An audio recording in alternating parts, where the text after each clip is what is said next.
Un saludo cordial. Hace unas horas, la expresidenta del Senado de Bolivia, Eva Kopa, explicó cómo la derecha boliviana realizó el golpe de Estado. Así pues señaló que quienes estaban dirigiendo el proceso golpista, impidieron que se realizara la sucesión constitucional. Para ello señaló, se realizó una cacería contra todos aquellos a los cuales, por ley, recaería la presidencia de Bolivia. Mencionó que los denominados pititas, conjuntamente con la policía y los militares coordinaron el golpe en la Asamblea Legislativa, ya que, señaló, fueron ellos los que impidieron que la Asamblea Legislativa pudiera instalarse nuevamente. Impidieron el ingreso de los parlamentarios al Congreso, para que éste se encontrara semivacío, razón por la cual Áñez, avalándose por un documento ilegal, asumió en ese entonces el poder. Eva Kopa devela que la sucesión constitucional del MAS fue amedrentada hasta renunciar. Ha sido un golpe de Estado, porque es el comandante de las Fuerzas Armadas, William Kaliman, quien pide la renuncia del hermano Evo Morales,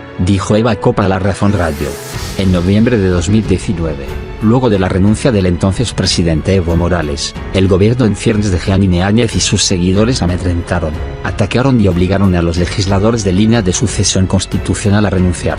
La develación corresponde a la expresidenta de la Cámara de Senadores y ahora candidata a la alcaldía del Alto, Eva Kopa, difundida hace unas horas en el streaming La Razón Radio. Adriana Salvatierra nos dijo que la estaban esperando con una citación de aprehensión en el aeropuerto y tuvo que irse a asilar a la Embajada de México. A Rubén Medina Felli le pusieron dinamita en su casa de Oruro, iban a hacer explotar si no renunciaba, y al hermano del diputado, Víctor Borda, lo agarraron y corretearon en la plaza, en Potosí, recordó. Salvatierra era entonces presidente de la Cámara de Senadores, la segunda en la línea de sucesión luego de la renuncia del entonces vicepresidente Álvaro García. Entretanto, Medina Felli era el primer vicepresidente de los senadores y Borda, presidente de la Cámara de Diputados. ¿Quiere decir que apuntaron a los cuadros de la sucesión constitucional? Así es, respondió Kopa al periodista de La Razón, y contó que su objetivo era atacar a personas más visibles en ambas cámaras, para que renuncien, pero principalmente a quienes estaban en la línea de sucesión. Retrucó La Razón. Exacto, los dos presidentes de las cámaras y las dos vicepresidencias. Susana Rivero tuvo que escapar, estaba en la clandestinidad. También uno prevé su vida, replicó la política alteña. A otro que le quemaron la casa en Sucre fue al senador Omar Aguilar, complementó Kopa. El parágrafo 1 del artículo 169 de la Constitución Política del Estado dispone que la línea de sucesión sigue con el vicepresidente del Estado, el presidente de la Cámara de Senadores y, finalmente, el presidente de la Cámara de Diputados. En este último caso, se convocarán nuevas elecciones en el plazo máximo de 90 días, señala la Carta Fundamental. La Constitución es clara. Dice que la sucesión pasa por las presidencias de ambas cámaras, no dice las primeras vicepresidencias ni las segundas vicepresidencias, afirmó Kopa. Entonces, el 12 de noviembre, la segunda vicepresidenta de la Cámara de Senadores, Jeanine Áñez, en sendas sesiones sin quórum ni presencia de la bancada mayoritaria del Movimiento al Socialismo, MAS, se proclamó titular del Senado, primero, y presidenta del Estado después. No hubo sesión. Áñez se ha autoproclamado, recordó la exsenadora Kopa, candidata a la alcaldía del Alto por la Alianza Jayaya. Rememoró ese episodio y afirmó que fueron blanco de amedrentamiento. Todo pasó tan rápido, no había cómo llegar a la asamblea, debido a los bloqueos. Los que vivimos en La Paz tratamos de ingresar a jalones, había gases en las 4 esquinas, empezamos a pelear para poder ingresar, contó. No nos dejaron ingresar, los pititas se creían más que policías, nos pedían credenciales y nos hacían repetir de memoria nuestros números de carnet, insistió Kopa. Al recordar los hechos, la ex legisladora señaló que se trató de un golpe de Estado. Ha sido un golpe de Estado, porque es el comandante de las Fuerzas Armadas, William Kaliman, quien pide la renuncia del hermano Evo Morales y, lamentablemente, fuerzan la Constitución con un comunicado del Tribunal Constitucional, que tiene que investigarse y sancionarse estos hechos tan nefastos. Ese día, el luego ministro de la Presidencia, Yerko Núñez, esperó impaciente el comunicado del Tribunal Constitucional, según supo La Razón entonces, hasta que llegó a sus manos en la tarde, documento que invocó a Áñez para proclamarse mandataria transitoria. Kopa develó también que la intención del gobierno de Áñez fue errar la Asamblea Legislativa. Después de que hubo ese vacío de poder, 2 días, no podíamos permitir que cierren la Asamblea, porque ese era el objetivo, cerrar la Asamblea Legislativa y tener todo el control. Ahí íbamos a ser todos perseguidos y la libertad de expresión iba a acabar, no hubiera habido derechos humanos, como no hubo durante toda la gestión de Áñez, dijo. Luego de unas semanas de tensión, Áñez y Copa, ella en calidad ahora de titular en ejercicio de la Asamblea Legislativa, tuvieron que encarar la convocatoria a nuevas elecciones, definidas inicialmente para mayo de 2020.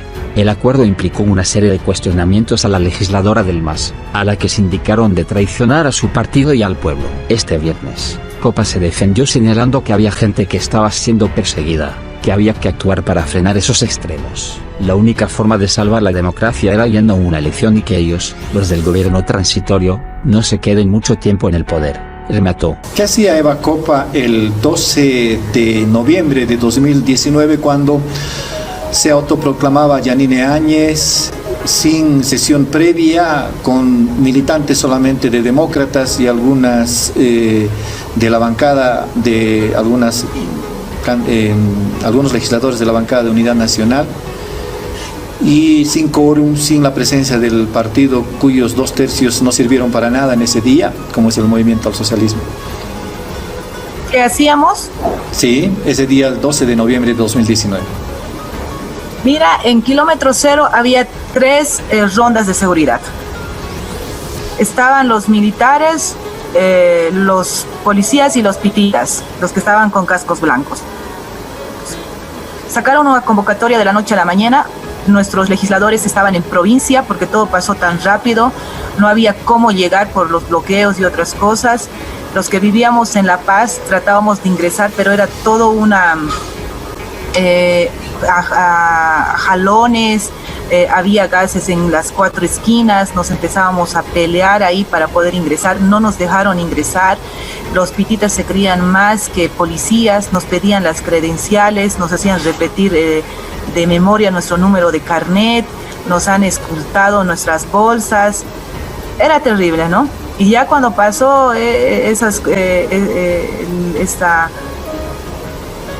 esta sesión que no tenía quórum, logramos ingresar al salón, al edificio de la Revolución, donde nos reunimos todos, y ya pues ahí hemos tenido que tomar decisiones para poder llegar a la Asamblea Legislativa, reinstalar las sesiones, ¿no? Como corresponde, pero ya había una ruptura de la cadena de mando, ¿no? Por parte de los militares y los policías. Realmente mis colegas hemos sufrido bastante en esos momentos de conflicto social.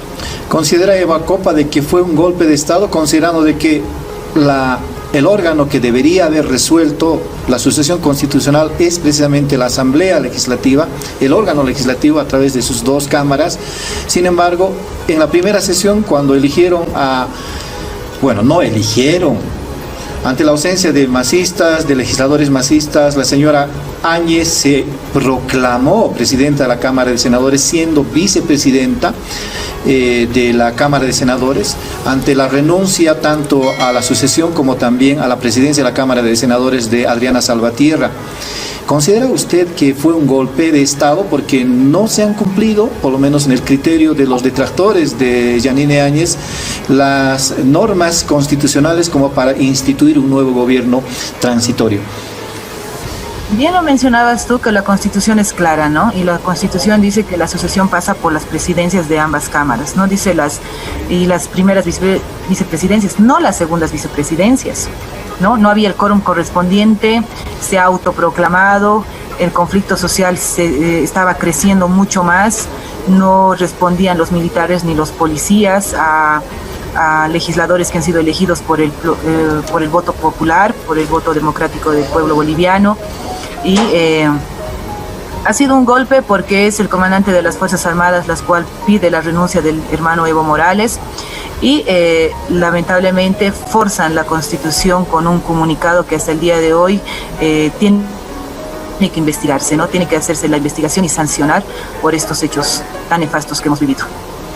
¿Y por qué? ¿Usted sabe de las internas del MAS? ¿Por qué finalmente renunciaron a la sucesión tanto el vicepresidente del Estado, la presidenta de la Cámara de Senadores, Adriana Salvatierra, el presidente de la Cámara de Diputados, Víctor Borda, el segundo vicepresidente de la Cámara de Senadores, el senador Rubén Medina Celi?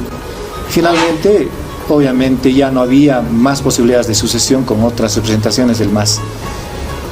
Mira, han hecho un operativo, creo, ahí terrible los que eran contrarios al oficialismo en ese momento, ¿no?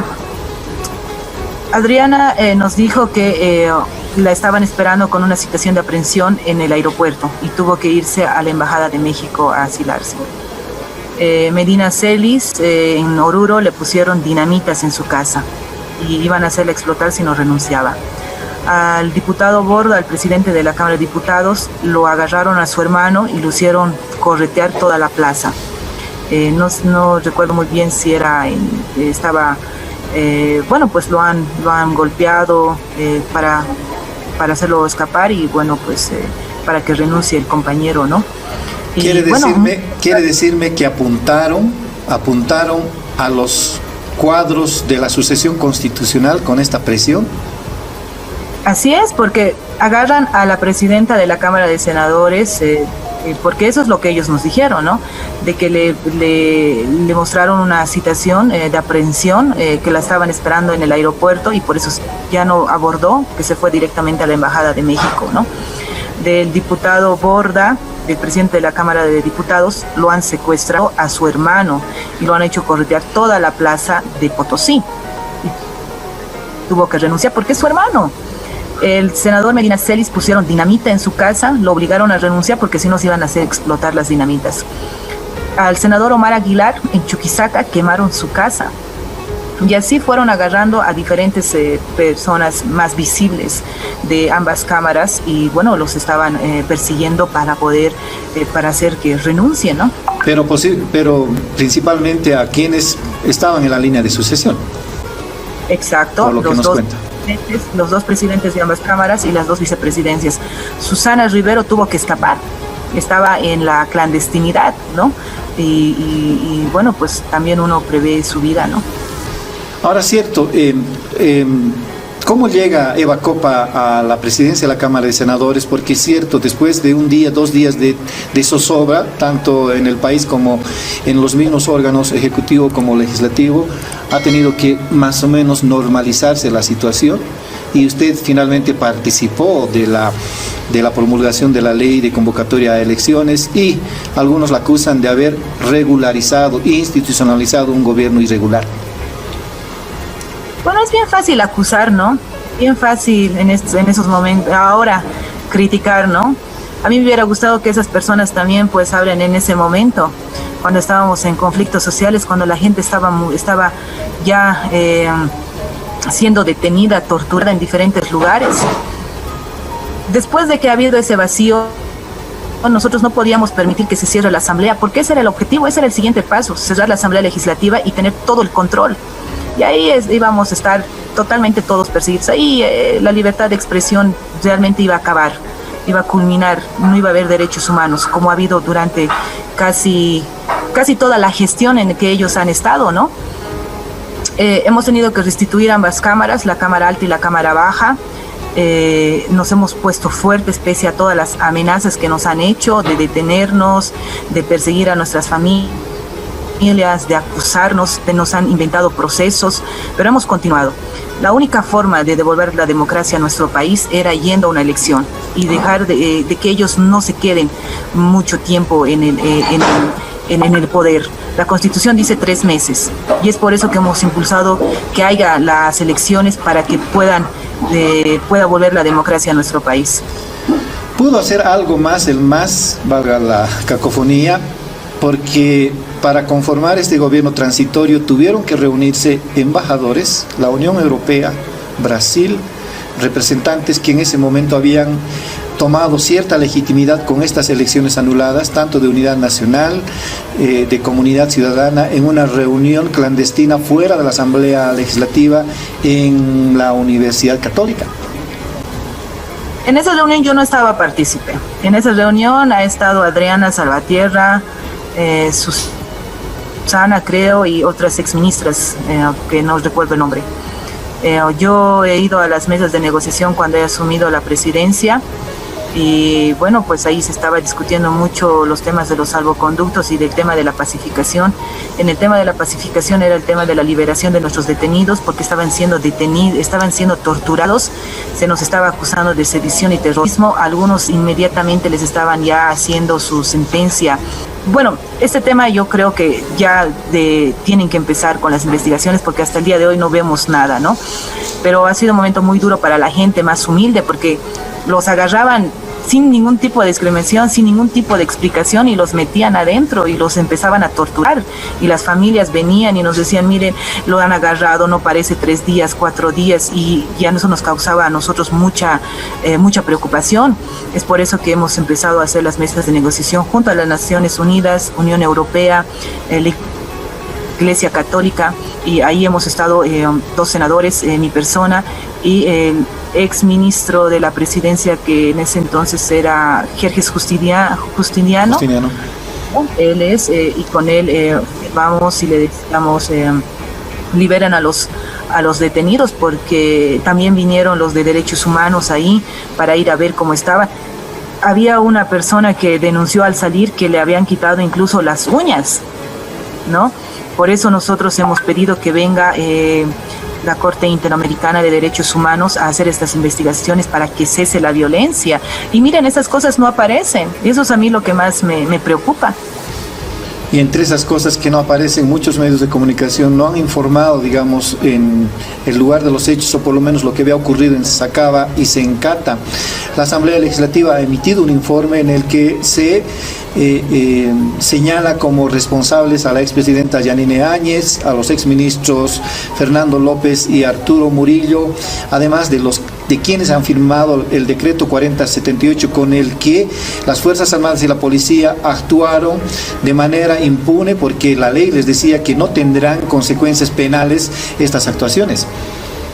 Mira, el gobierno dictador de Yanine Áñez, que se pintaron de sangre sus 2 ministros sanguinarios, López y Murillo, hicieron una carta blanca para que puedan atentar contra nuestros hermanos salteños. Una aberración decir que nos matamos entre nosotros. Cuando uno te apunta con la pistola, ¿te vas a echar a correr? Pues, o te vas a mirar de frente para que te disparen, ¿no? Entonces, ese tipo de cosas nosotros hemos pedido que se investigue por parte de esta comisión que ha venido de la CIDH, pero también nosotros creemos que esto no se puede quedar en la impunidad. Mira, esta gente que ha sido partícipe y han sido, no sé, puedo equivocarme tal vez, ¿no? Pero creo que las investigaciones, yo no quiero entorpecer las investigaciones que se están realizando, pero tú los ves ahora de candidatos, los que han sido parte de la planificación de este golpe, y lo decían de una forma airosa, de una forma como si fueran triunfadores en haber hecho lo que ha pasado en octubre del 2019, de haber derramado sangre y luto en el pueblo boliviano. Eso es todo, amigos. Manténganse informados.